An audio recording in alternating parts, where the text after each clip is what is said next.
let me just add, about 75% of my Twitter feed are Tea Party people, people who follow me on Twitter. And the reaction I got was twofold. Number one, it was disappointment in Rubio. And number two, it was that they didn't feel it was going to help Mitt Romney at all.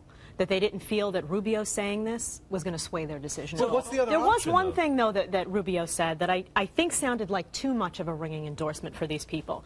He said, quote, "I have zero doubt in my mind of two things. Number one, that Mitt Romney will govern as a conservative." I think that was enough for people. They stopped there and they said, hold on.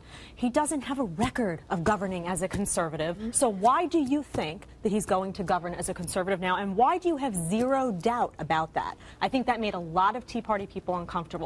Now, we can argue whether it should or it shouldn't. We can look at delegate numbers and say maybe Marco Rubio is just being practical here and pragmatic.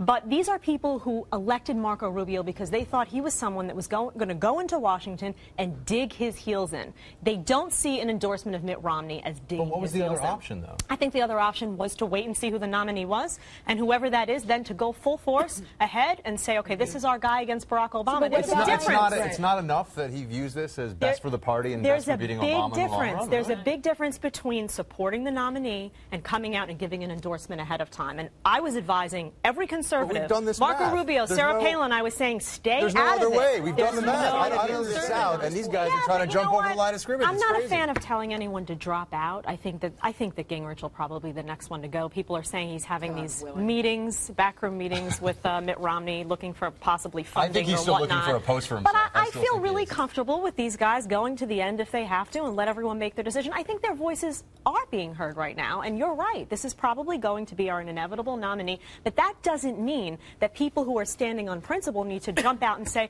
you know what, I'm going to endorse everything he stands for now. They can just sit back. If he can take it, if he can win, let him take it, and then we'll all jump and support him.